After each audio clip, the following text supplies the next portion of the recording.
हम लोगों ने लास्ट वीडियो में वास्तविक संख्याओं के बारे में देखा था। आज के वीडियो में हम लोग कुछ वास्तविक संख्याओं से संबंधित जो प्रश्न यहाँ पे सॉल्व किए हुए हैं जैक के द्वारा, झारखंड एकेडमिक काउंसिल के द्वारा, उसको कुछ इम्पोर्टेंट क्वेश्चंस को यहाँ पे हम लोग सॉल्व करेंगे और समझे कोशिश करेंगे, जिससे हमारा थ्योरी और साथ साथ प्रश्न दोनों सॉल्व हो जाएंगे। तो पहला सवाल जैसे हम लोग देख रहे हैं, यहाँ पे एक सवाल पूछ रहा है कि 140 जो है वह 140 को अभाज्य गुणनखंडों के गुणनखंड फल के रूप में लिखा जा सकता है, कैसे लिख सकते हैं? तो जैसे हम लोग जानते हैं 140 अगर हम लोग यहाँ पर ले रहे हैं तो 140 का हम लोग कैसे निकाल सकते हैं? तो इसके लिए हम लोग प्राइम फैक्टराइजेशन मेथड करते हैं। सबसे पहले 140 को हम लोग सबसे न्यूनतम संख्या जो होती है एक के बाद दो, दो से डिवाइड करेंगे तो दो हो जाएगा हमारा, तो ये हो जाएगा 70। फिर टू से डिवाइड करेंगे तो ये हो जाएगा 35। अब ये टू से डिवाइड नहीं होगा, फिर अगले हाइयर नंबर पर बढ़ेंगे तो ये थ्री से भी डिवाइड नहीं होगा, फोर से भी नहीं होगा, फाइव से होगा। तो फाइव से करेंगे तो ये हो जाएगा 5 7, और फिर 7 से करेंगे तो ये 1 आएगा। जब तक 1 नहीं आता है तब तक हम लोग करेंगे। तो यहाँ पे उत्तर में देख रहे हैं 1 तो है नहीं, इसको हम लोग लिख सकते हैं। इसका प्राइम फैक्टराइजेशन बढ़ते हुए क्रम में 2 गुना 2 गुना 5 गुना 7। तो ये उत्तर किस में है? ये उत्तर हमारा पहला ऑप्शन में है, 2 गुना 2 गुना 5 गुना 7, या 2 इंटू 2 इंटू 5 इंटू 5 इंटू 7। दूसरा सवाल कह रहा है 156 को अभाज्य गुणनखंडों के रूप में लिखा सकता है, तो इसको भी वैसे ही हम लोग कर लेंगे। एक और करते हैं, बाकी सबको कुछ कुछ हम लोग प्रश्न छोड़ भी देंगे ताकि एक ही टाइप का क्वेश्चन रिपीटेशन ना हो। सो 156, तो इसके लिए हम लोग क्या करेंगे, फिर 156 का फाइंड करेंगे, 2 से डिवाइड करेंगे तो 2 7 जा 8, फिर 2 से करेंगे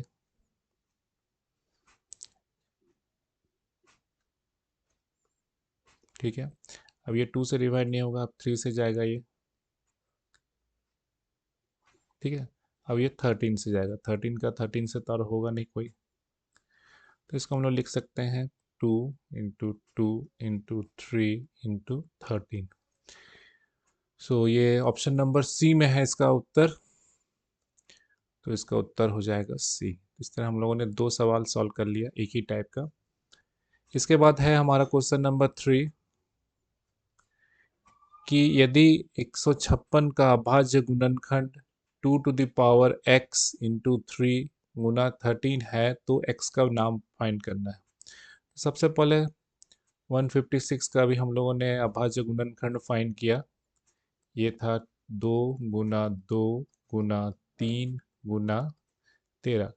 जब भी कोई नंबर दो बार रिपीट होता है, जैसे ये दो नंबर दो बार रिपीट हो रहा है, तो इसके पावर 2 लिखते हैं, गुना 3 गुना 13। और हमारा दिया हुआ उत्तर 2 का पावर x गुना 3 गुना क्वेश्चन में दिया हुआ है 13।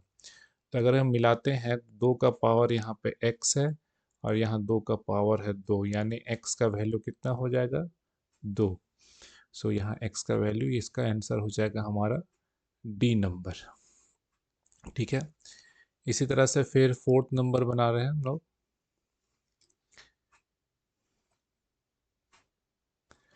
फोर्थ नंबर में अगर HCF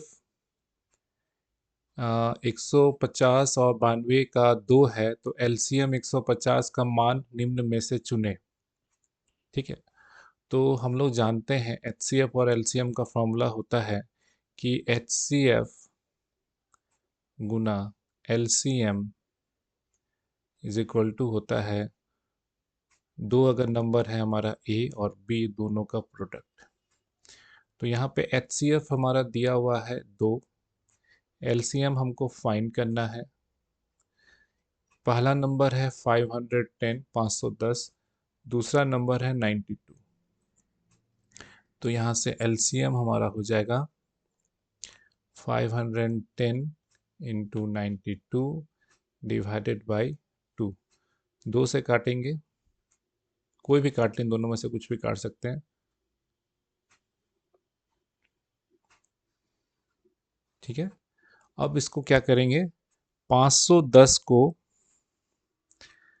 46 से गुना कर लेंगे। ठीक है, तो उत्तर हमारा आएगा गुना करने पे 23460। 23460 चौथा का 23460 फोर्थ नंबर का हमारा ए नंबर आंसर होगा यहाँ पे। एक मिनट फिर से हम लोग चेक कर लें। तो लगता है 510 है, 92 है, हाँ 23460 इसका उत्तर होगा। उत्तर गलत दिया हुआ है। ठीक है, 510 और 92 है। ठीक है, 23460 यहाँ पे जो फोर्थ का सी दिया हुआ वो गलत दिया हुआ है। फिर एक क्वेश्चन नंबर 5 कर रहा है। आज हम लोग जितना 12 ऑब्जेक्टिव सवाल से उसको कर लेते हैं, छोटे छोटे वीडियो बनाएंगे। उसके बाद ही लघु उत्तरीय प्रश्नों को करेंगे, फिर लघु उत्तरीय प्रश्नों को करेंगे। ठीक है, और फिर दीर्घ उत्तरीय अगर इसमें प्रश्न अगर कोई है तो उसको करेंगे। ठीक है, तो इसके बाद क्वेश्चन नंबर 5 कह रहा है हमारा, धनात्मक संख्या 6q प्लस 5 क्या रूप है, तो ये संख्या निम्न में से क्या होगा। ठीक है, एक धनात्मक संख्या है 6q प्लस 5, तो हम लोग मान लेते हैं 5 नंबर है, एक संख्या है जिसका वैल्यू दिया हुआ है 6q प्लस 5। तो ये संख्या क्या होगी, तो अगर हम क्यू धनात्मक संख्या जो होती है जीरो से शुरू होती है, तो हम लोग जीरो पुट करेंगे इसमें, तो ये हो जाएगा 6 गुना 0 प्लस 5, यानी 0 प्लस 5 और 5। 5 क्या है एक, तो हम लोग जानते हैं जितने भी 1 2 1 3 5 7 जो होते हैं वो हमारी विषम संख्याएं होती हैं। ठीक है, और 5 क्या है, एक विषम संख्या, ऑड नंबर है, ये एक विषम संख्या है। विषम संख्या की कौन कौन सी होती हैं, 1 3 5 7 ये। और सम संख्या किसको होती है, सम संख्या होती है 2 4 6 8, इस तरह से। तो इसका उत्तर हो जाएगा 5 का हमारा ऑप्शन नंबर बी। इसके बाद क्वेश्चन नंबर 6 कह रहा है, दो धनात्मक पूर्णांक ए और बी दिए रहने पे अगर अद्वितीय पूर्ण संख्या q और r विद्यमान है तो निम्न में से कौन सा कथन सत्य है। यह हम लोग यूक्लिड एल्गोरिथम में देखे भी हैं। इस तरह का जो वैल्यू होता है इसके लिए हम लोगों ने पढ़ा भी है q और r के लिए, कि a का वैल्यू जो होता है b इंटू क्यू होता है प्लस r होता है। तो सीधा सीधी इस छठे नंबर का जो आंसर होगा वो होगा ये हम लोगों ने यूक्लिड में पढ़ा है छठे नंबर का, कि ए का जो वैल्यू होता है, कोई अन्य दूसरी संख्या दी हुई है तो बी क्यू प्लस आर, ये यूक्लिड एल्गोरिथम में हम लोगों ने पढ़ा है। यूक्लिड एल्गोरिथम में हम लोगों ने पढ़ा है। ठीक है, हिंदी में अगर लिखना चाहें, यूक्लिड विभाजन प्रमेय का। फिर नंबर 7 कह रहा है, निम्न में कौन सी संख्या अपरिमेय संख्या। तो अपरिमेय संख्या हम लोग जानते हैं कि वैसी संख्या जो पी बाय क्यू के फॉर्म में भी नहीं हो और +1 2 3 -1 2 3 के फॉर्म में भी नहीं हो। तो 17 ये एक परिमेय संख्या है। 0 ये भी नहीं है। ये √225, तो इससे कंफ्यूज नहीं करना है। बहुत कोई समझते होंगे कि रूट का वैल्यू आएगा तो वो हो जाएगा, लेकिन 7 नंबर में √225 का वैल्यू होता है 15, तो ये भी नहीं होगा। हाँ, पाई पाई का जो वैल्यू होता है 3.141414, तो रूट ये जो पाई है ये एक तरह का क्या है, अपरिमेय संख्या है, जो हम लोगों ने देखा भी था। तो इसको याद रखना है कि पाई जो है पाई जो है ये क्या है, अपरिमेय संख्या है। ठीक है। इसके बाद 5 + 2√3 किस प्रकार की संख्या है? ठीक है, 5 प्लस ये किस प्रकार की संख्या है? तो रूट की संख्या है, अभी हम लोग √3 देखा हम लोगों ने, उसमें कोई और एक नंबर को भी जोड़ेंगे तब भी ये अपरिमेय संख्या ही होगी। तो 8 नंबर का उत्तर हो जाएगा, ये क्या है, अपरिमेय संख्या। फिर 9th नंबर भी वही सवाल है कि 2√3 जो 9th नंबर है ये किस प्रकार की संख्या है? तो रूट वाले जितने भी सवाल होते हैं वो अपरिमेय संख्या है, तो ये अपरिमेय संख्या। यूक्लिड विभाजन प्रमेय में ये क्या है, बी क्या है पूछ रहा है। तो 10 नंबर में हम लोग जानते हैं, एक सवाल हम लोगों ने पढ़ा है, भाज्य बराबर, जैसे हम लोग 25 है, 5 से डिवाइड करते हैं तो 5 5 जा 25 होता है, ये 0 होता है। इसको हम लोग कहते हैं रिमाइंडर, जिसको हिंदी में कहते हैं शेषफल। ठीक है, ये हो गया हमारा क्वोशेंट, जिसको हम लोग कहते हैं भागफल। ठीक है, और उसके बाद क्वेश्चन नंबर कौन सा था ये, क्वेश्चन नंबर 10 था ये।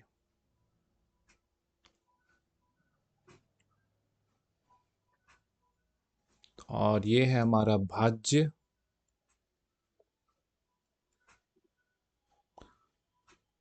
और ये है हमारा भाजक।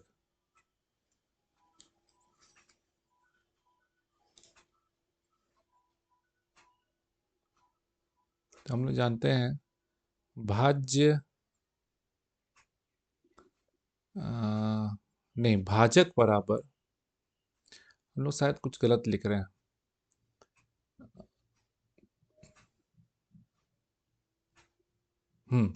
ये जो हमारा होता है इसको हम लोग कहते हैं, एक मिनट,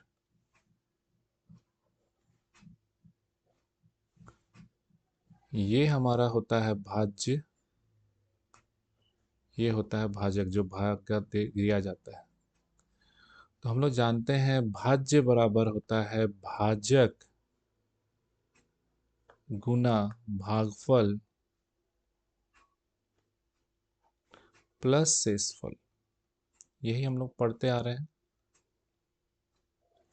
तो यहाँ पे हमारा दिया हुआ है a बराबर b गुना q प्लस r। तो b क्या है यहाँ, b ऑब्वियसली भाजक है। तो 10 नंबर वाले सवाल का उत्तर होगा हमारा भाजक। पाई किस प्रकार की संख्या है, तभी हम लोगों ने बताया पाई जो है एक अपरिमेय संख्या है। ठीक है, अब 12 नंबर में कह रहा है, ये जो 12 नंबर सवाल है, तो ये अभी हम लोगों ने देखा कि क्वेश्चन नंबर 4 में देखा कि HCF गुना LCM इक्वल टू A गुना B होता है। तो अगर A और B है तो यहाँ पे E क्या होगा, दूसरा नंबर B होगा, तो इसका उत्तर हो जाएगा B। तो इस तरह से हम लोगों ने वस्तुनिष्ठ प्रश्न 12 सवाल कर लिए। ठीक है, अब अधिक लघु उत्तरीय प्रश्न भी कर लेते हैं। ठीक है, तो 15 तक इसमें टोटल सवाल है हमारे, 23 सवाल है, 15 तक अभी हम लोग कर लेते हैं, 17 तक कर लेते हैं, नेक्स्ट जो है नेक्स्ट क्लास में करेंगे। सो इक्विलेट विभाजन प्रमेय का क्या है? तो इक्विलेट विभाजन प्रमेय का है कि माना ए और बी कोई दो धनात्मक पूर्णांक है और अद्वितीय पूर्ण संख्या क्यू आर इस प्रकार अस्तित्व रखती है कि ए बराबर बी क्यू प्लस आर अगर आता है, जहां आर का वैल्यू जो है 0 और बी के बीच में हो, तो इस तरह को हम लोग क्या कहते हैं, यूक्लिड विभाजक परिमेय कहते हैं। और इसको हम लोग अन्य फॉर्म में लिख सकते हैं, भाज्य बराबर भाजक गुना भागफल प्लस शेषफल, जो अभी हम लोगों ने यहाँ पे बताया। ठीक है, यह है यूक्लिड विभाजन प्रमेय का। फिर दूसरा नंबर है कि HCF इतना और इतना का 9 दिया हुआ है, LCM इसका ज्ञात कीजिए। तो फिर वही इसी फार्मूला से हम लोग फाइंड कर लेंगे HCF गुना LCM is equal to A गुना B। ठीक है, तो यहाँ से ये निकल जाएगा आराम से। क्वेश्चन नंबर 15 कह रहा है कि निम्न परिमेय संख्याओं को दशमलव का प्रसार शांत या अशांत है। अशांत मतलब टर्मिनेटिंग, नॉन टर्मिनेटिंग कहते हैं। तो हम लोग एक एक करके चेक कर लेते हैं। ये दिया हुआ है 13 डिवाइडेड बाई 3125, 35/50, 17/8। तो यहाँ पे उत्तर जो है, जैसे हम लोग लिखेंगे 13 डिवाइड बाई 3125, 3125 जो है इसको हम लोग लिख सकते हैं 5 का पावर 5, और ये इस फॉर्म में लिखा जा रहा है, इसलिए ये एक दशमलव का प्रशांत जो है वो शांत है, इसमें बाकी में अशांत है। ये शांत है। उस तरह से 35/50 इसको हम लोग लिख सकते हैं 35/50 को 7/10, क्योंकि 35 जो है, जैसे यहाँ पे हम लोगों ने लिखा 35/50, 5 से काटेंगे तो 5 7 जा 10, तो 7/10 हो गया। 7/10 को हम लोग लिख सकते हैं 7 डिवाइडेड बाई 5 गुना 2। ठीक है, अब यहाँ पे ये P/Q के फॉर्म में है, तो यहाँ पे Q का वैल्यू कितना है 5 गुना 10, तो 5 गुना 10 में इसको लिख रहे हैं 2 का पावर n और 5 का पावर n का रूप है, जहाँ पे n का वैल्यू 1 है और m का वैल्यू कितना है 1 है, तो ये क्या है शांत प्रसार है। इस तरह से 17/8 को भी कर सकते हैं, इस तरह से हम निकाल सकते हैं। 3 अपरिमेय संख्याओं का उदाहरण दें, तो अब अपरिमेय संख्या जितनी रूट वाली होती हैं वो अपरिमेय संख्या और एक पाई, तो ये इसका उदाहरण है √2, 5√3 और पाई। फिर वही सवाल, 26 और 91 का HCF LCM ज्ञात कीजिए तथा इसकी जांच कीजिए कि दोनों संख्याओं का गुणनफल इतना है। तो ये हम दो तरीके से फाइंड कर सकते हैं, एक तो गुना करके और एक गुना करके। तो इसे होमवर्क में बनाएंगे, अगले क्लास में इसको हम लोग दो मेथड से, एक जो मेथड यहाँ दिया हुआ उससे, और दूसरा मेथड जो हम लोग गुना करके निकालते हैं, भागा करके निकालते हैं, उस मेथड से इसको हम लोग सॉल्व करेंगे। इसके बाद लघु उत्तरीय में जो प्रश्न हमारे हैं उसे हम लोग नेक्स्ट क्लास में सॉल्व करते हुए, समझते हुए एक एक करके करेंगे। तो ये हमारा पहला अध्याय वास्तविक संख्या वाला कंप्लीट हो जाएगा। इससे इतने ही सवाल आते हैं, इससे बाहर के कोई सवाल नहीं आएंगे।